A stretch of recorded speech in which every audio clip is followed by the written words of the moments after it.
pessoal, beleza? Aqui quem fala é a professora Marcele. Na aula de hoje, vamos estudar alguns agentes antivirais que atuam contra o vírus da influenza e da herpes. Quer saber um pouco mais sobre isso? Bora lá!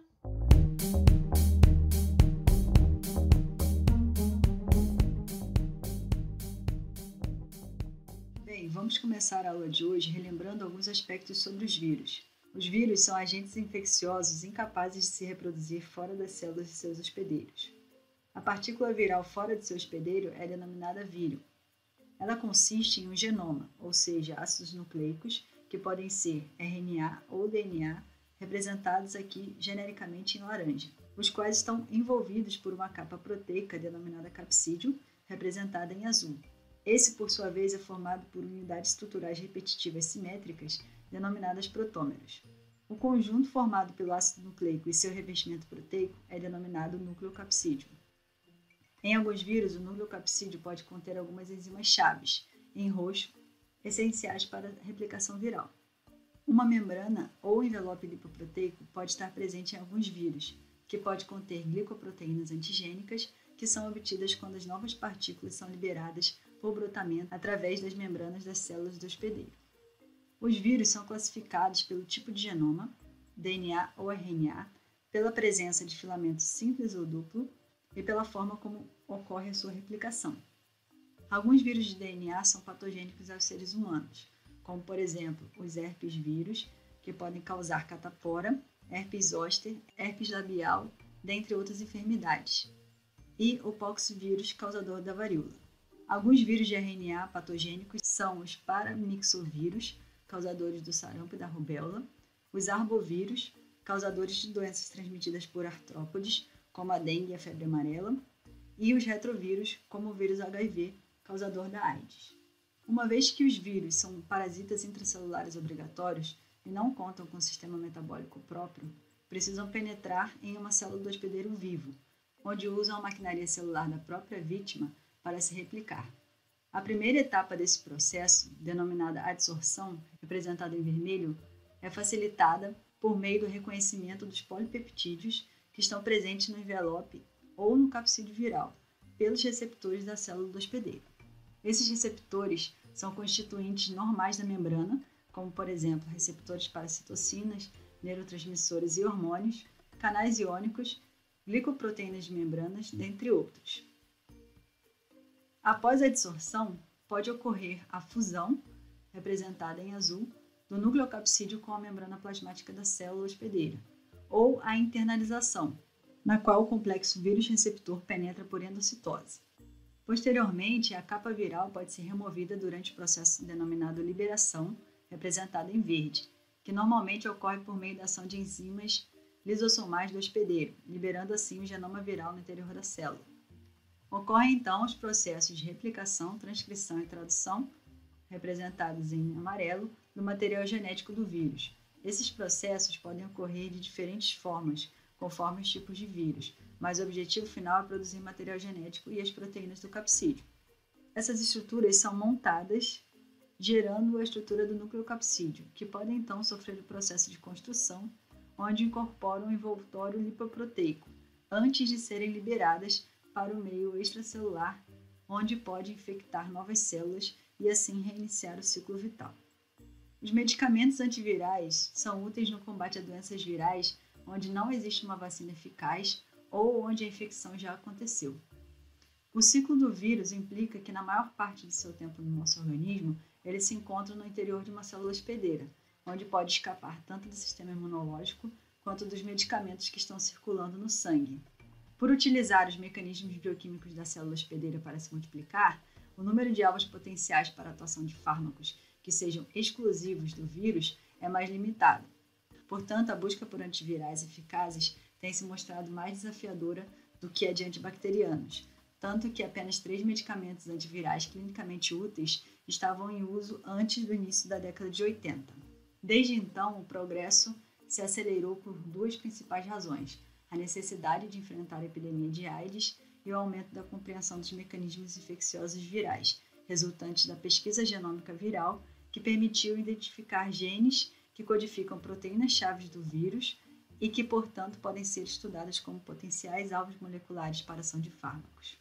Nesse sentido, bons alvos moleculares são proteínas que são críticas para o ciclo de vida do vírus, de modo que a sua inibição tem um efeito importante na infecção, apresentam pouca semelhança com proteínas humanas, aumentando as chances de boa seletividade e efeitos adversos mínimos, sejam comuns a uma variedade de vírus diferentes, aumentando as chances de se desenvolver um medicamento com amplo espectro viral, e atuem nos estágios iniciais do ciclo de vida do vírus, para que esse tenha menos chance de se espalhar e produzir sintomas.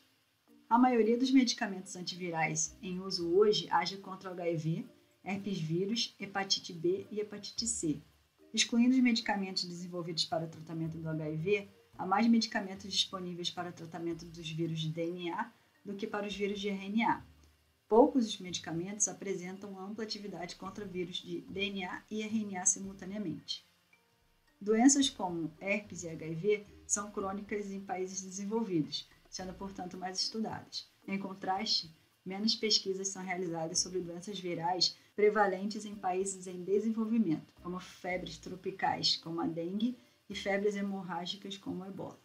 Nesse sentido, na aula de hoje, vamos abordar algumas classes terapêuticas de agentes antivirais. São elas: fármacos que atuam sobre o vírus da herpes, que é um DNA vírus, cujo mecanismo de ação consiste na inibição da DNA polimerase viral; fármacos que atuam sobre o vírus da gripe, que é um RNA vírus, que apresenta mecanismo de ação ou como bloqueador de canal iônico ou como inibidor da neuraminidase, enquanto que na próxima aula aprenderemos algumas classes de fármacos antirretrovirais, ou seja, que atuam sobre o vírus HIV, que também é um RNA vírus. A maioria dos fármacos que são ativos contra o vírus de DNA foram desenvolvidos contra o herpes vírus, para combater doenças como herpes labial, genital, catapora, herpes zoster, doenças oculares, mononucleose, linfoma de Burkitt e sarcoma de Kaposi. Os vírus de DNA têm seu ciclo de vida conforme esse aqui representado.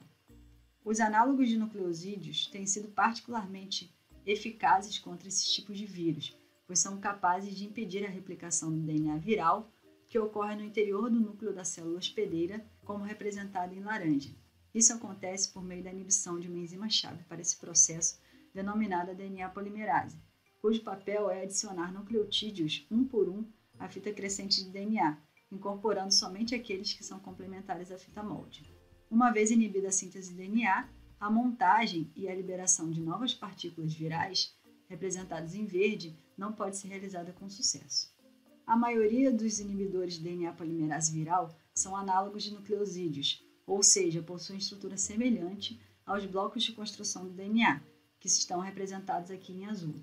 Exemplos desses fármacos são a vidabarina e a iodoxuridina, que foram um dos primeiros antivirais a serem introduzidos na terapêutica ainda na década de 70. No entanto, esses fármacos apresentam limitações de eficácia e efeitos tóxicos perto das doses terapêuticas, o que exige extrema cautela em seu uso. Talvez o inibidor de DNA polimerase viral mais conhecido seja o aciclovir, principalmente pelo fato de ter revolucionado a terapia antiviral no início da década de 1980. Esse fármaco foi descoberto em 1974 por meio de um programa de triagem de antivirais, iniciado ainda na década de 1960. A seleção e modificação de compostos com base na relação estrutura-atividade formaram a base para o sucesso desse programa. A investigação pré-clínica levou o medicamento aos ensaios clínicos em 1977 e a primeira forma do medicamento para uso tópico estava disponível em 1982. O aciclovir tem uma estrutura muito parecida com o nucleosídeo desoxiguanosina, representado em azul. No entanto, o aciclovir apresenta um anel açúcar incompleto, como destacado em laranja, ou seja, o aciclovir é um derivado acíclico desse nucleosídeo, de onde derivou o seu nome, acyclic, do inglês acíclico. Uma característica única da história do aciclovir é que o mecanismo de ação do fármaco foi bem definido antes que a primeira dose fosse administrada a humanos. O aciclovir é um profármaco, pois só apresenta atividade quando fosforilado nas células infectadas. O aciclovir é então fosforilado na sua forma monofosfato, principalmente pela timidina quinase viral, representada em verde. Essa reação de fosforilação ocorre mais rapidamente nas células infectadas pelos herpes vírus do que nas células normais, porque o aciclovir é um substrato pobre para a timidina quinase de células normais.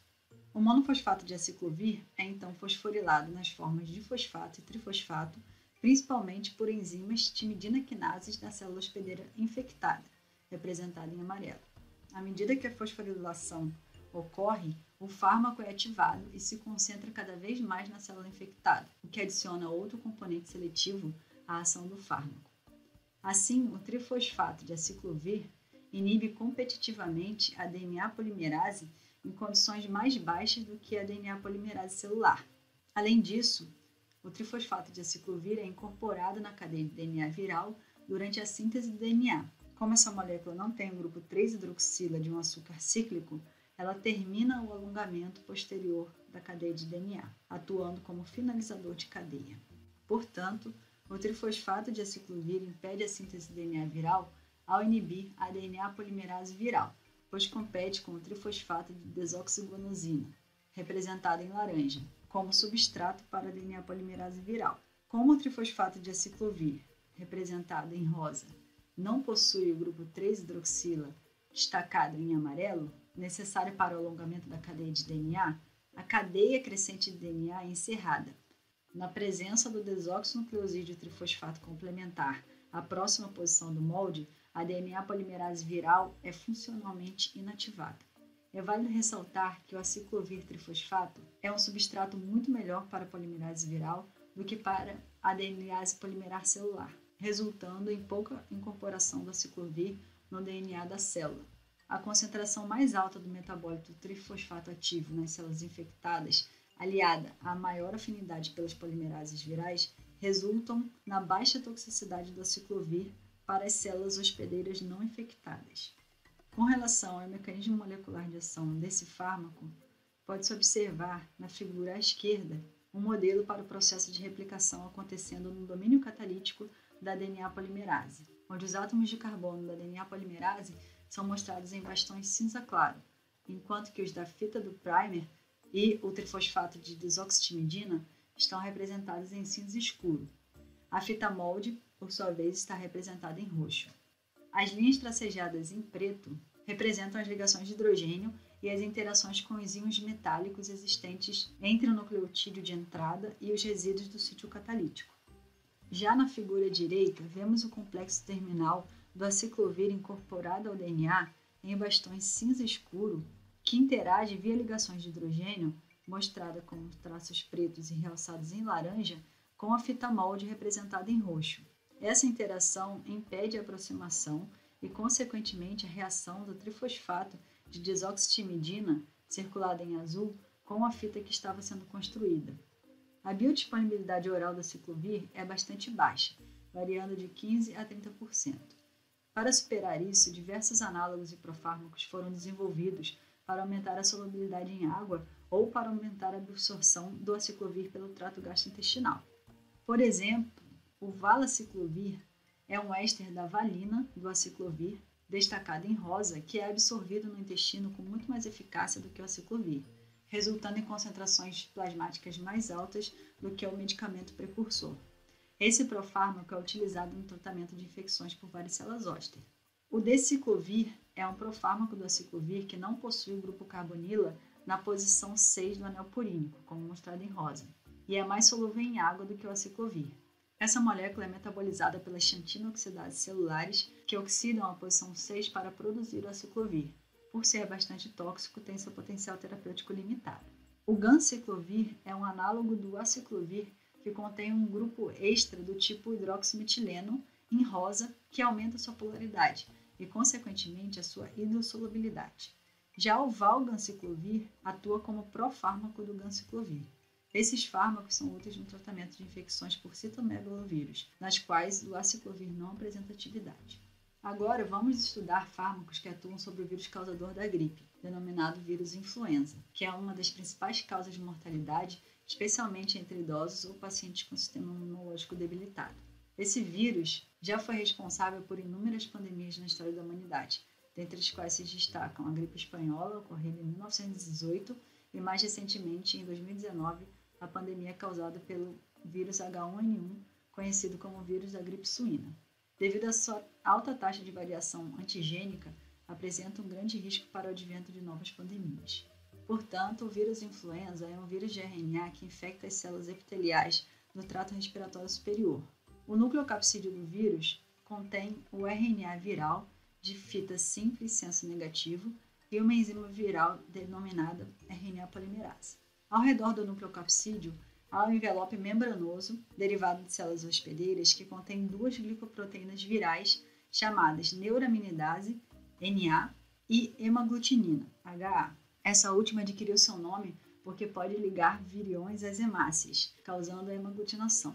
As glicoproteínas NA e HA são objetos semelhantes a espículas, que se projetam cerca de 10 nanômetros da superfície e são cruciais para o processo infeccioso. Para atingir as células hospedeiras epiteliais do trato respiratório superior, o vírus tem que superar uma camada protetora de muco.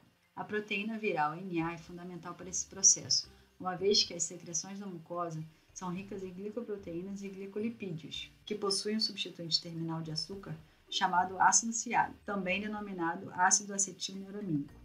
A neuraminidase, também chamada de cialidase, é uma enzima, então, que cliva o ácido ciálico dessas glicoproteínas e glicolipídios, degradando assim a camada de muco e permitindo que o vírus alcance a superfície das células epiteliais.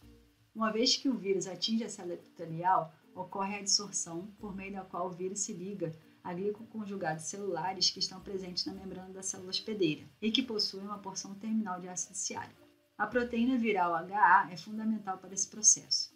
Assim como a NA, a HA reconhece o ácido ciálico, mas em vez de catalisar a clivagem do ácido ciálico do glicoconjugado, a HA se liga a ele.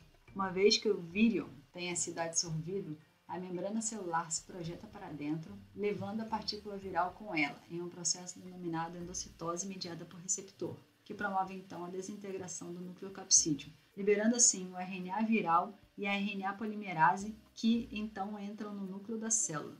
No núcleo, a RNA polimerase agora catalisa a cópia de RNA viral negativo para produzir RNA viral positivo, que se afasta do núcleo e atua como RNA mensageiro necessário para a tradução de proteínas virais. Cópias do RNA negativo também são produzidas no núcleo e em seguida exportadas para o citoplasma. As proteínas do capsídeo se montam espontaneamente no citoplasma com a incorporação de RNA negativo e da RNA polimerase recém-produzida, visando a formação de novos nucleocapsídeos. Enquanto isso, as proteínas virais recém-sintetizadas HA e NA são incorporadas à membrana da célula hospedeira. Os nucleocapsídeos recém-formados movem-se então para a membrana celular e se fixam na superfície interna. HA e NA movem-se através da membrana celular para se concentrarem nessas áreas, e as proteínas da célula hospedeira são excluídas. A brotação então ocorre e um novo vírion é liberado.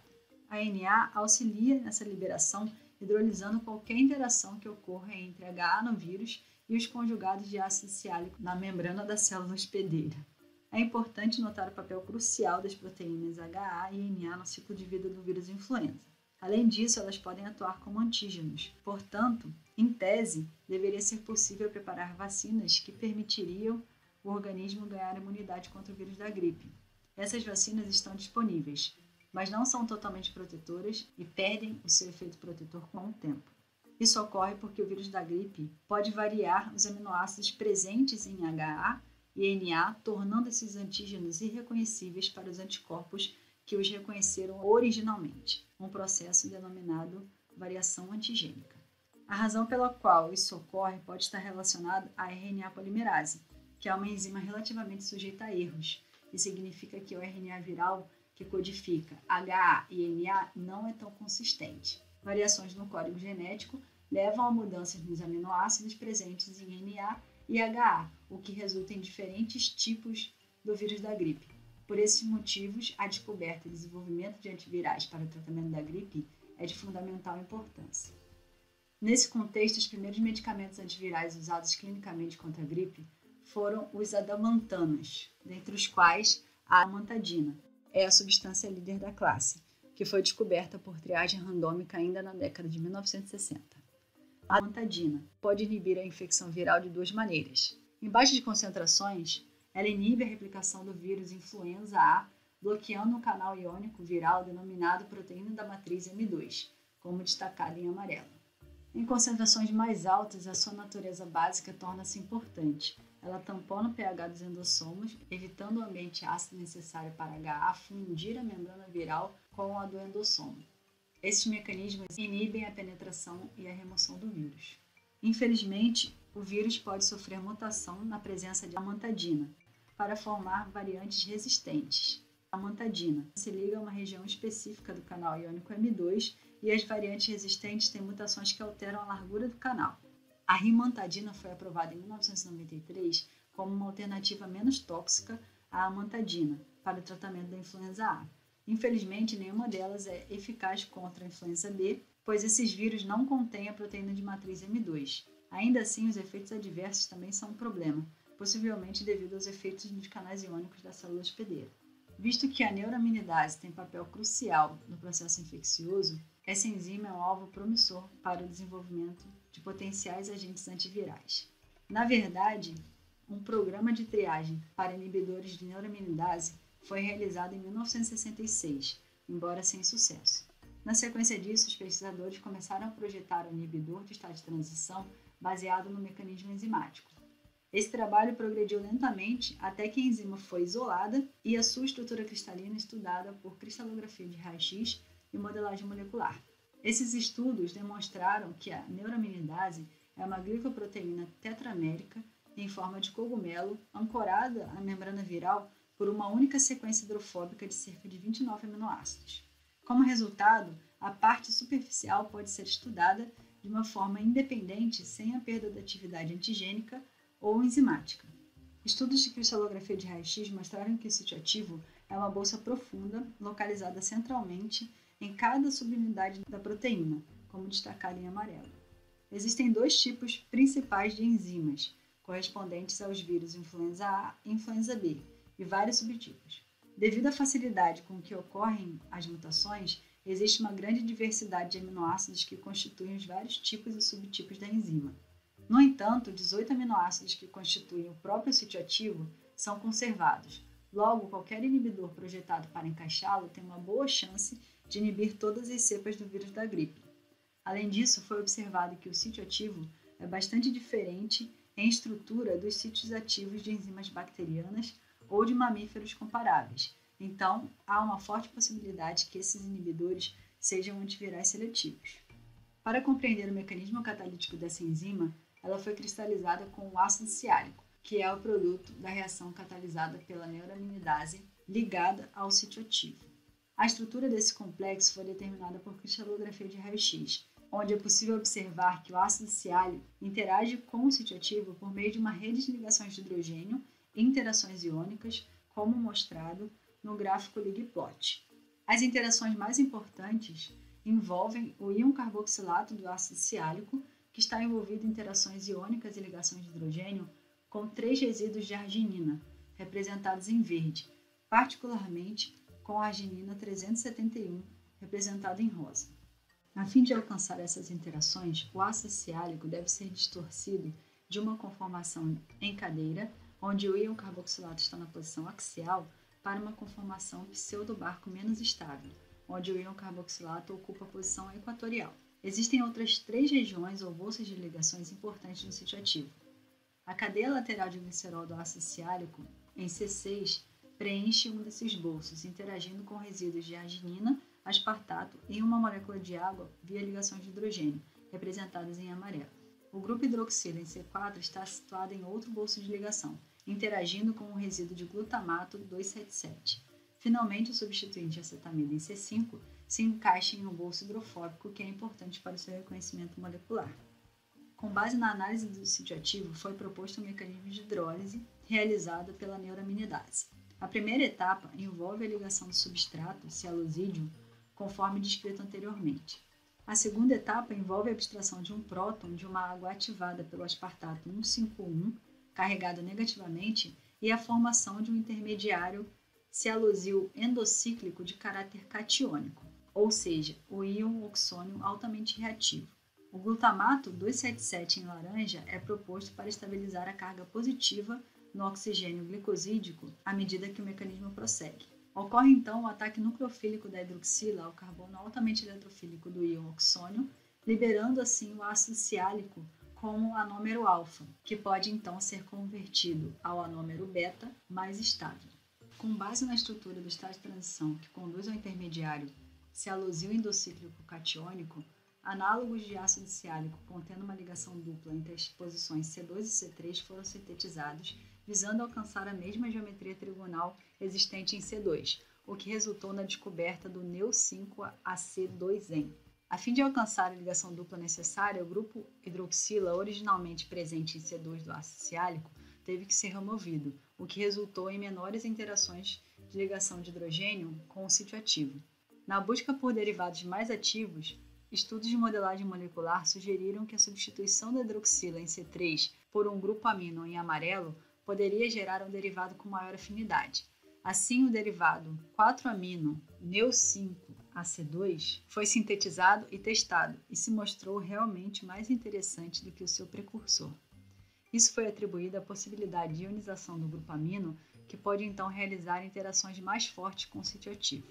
Estudos de modelagem molecular sugeriram ainda que a adição de um grupo maior, como o guanidínico, seria capaz de promover interações de ligação de hidrogênio ainda mais fortes, bem como interações de Van der Waals favoráveis. A estrutura resultante corresponde ao zanamivir, que foi de fato considerado o inibidor mais potente, com aumento de 100 vezes na sua atividade em relação ao seu precursor. Estudos por cristalografia de raio-x demonstraram interações via ligação de hidrogênio conforme esperado. Além disso, descobriu-se que o grupo guanidínico expulsa uma molécula de água de um bolso hidrofóbico, que parece contribuir com o efeito entrópico benéfico. O zanamivir foi aprovado pelo FDA em 1999 para o tratamento de influenza A e B e é comercializado pela GlaxoSmithKline.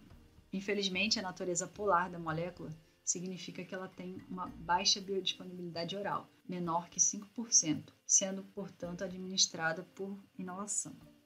Devido a esse problema com os inibidores anteriormente descritos, associado à sua natureza polar, que lhes confere baixa biodisponibilidade oral, outros derivados foram sintetizados. Para tentar superar esse problema, novos estudos indicaram que o oxigênio de hidropirano do derivado Neu5AC2En, representado em amarelo, não desempenha um papel importante no processo de reconhecimento molecular. Portanto, foi possível substituí-lo por um isóstero de metileno. Isso teria a vantagem de remover o átomo de oxigênio polar, o que aumentaria a hidrofobicidade e aumentaria a biodisponibilidade oral. Além disso, é possível sintetizar análogos de ciclohexeno, como circulados em verde, que se aproximam mais da estereoquímica do estado de transição da reação, como representado em verde. Posteriormente, foi planejado substituir o grupo hidroxila no anel por um grupamento amino, como representado em rosa, visando potencializar as interações via ligação de hidrogênio no sítio ativo. Além disso, a cadeia lateral de glicerol, representada em azul, foi removida para a redução da polaridade. Nessa posição foram introduzidos análogos de éter, que permitiram avaliar qual seria a cadeia lateral hidrofóbica mais adequada para preencher o bolso de ligação anteriormente ocupado pela cadeia lateral de glicerol, que no caso foi essa pentilox destacada em azul. Por fim, o grupo N-acetila provou-se necessário para a atividade, havendo uma grande queda na atividade quando o mesmo é removido.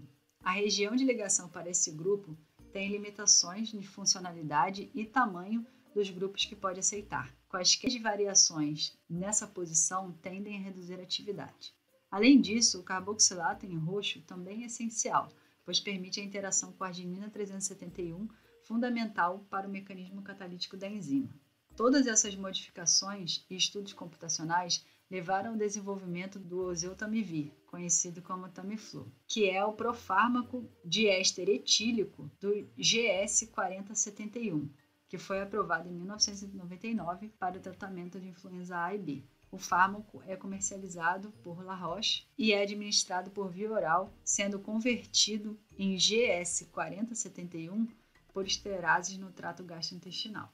Com relação ao mecanismo molecular do oseltamivir, pode-se observar algumas interações importantes, como, por exemplo, as interações iônicas existentes entre o carboxilato e as argininas, sobretudo a 371, como destacado em roxo, As interações íon-dipolo entre o grupo amino e os resíduos de aspartato e glutamato, como destacado em rosa, a porção acetamida essencial, realizando a interação íon-dipolo com a arginina 152, representada em laranja, além das interações hidrofóbicas realizadas pela cadeia lateral Pentilox com o bolso hidrofóbico presente na região destacada em azul. Bem, na aula de hoje, estudamos as classes de antivirais que atuam sobre alvos importantes, tanto em vírus de DNA, como o vírus da herpes, como em vírus de RNA, como o vírus influenza.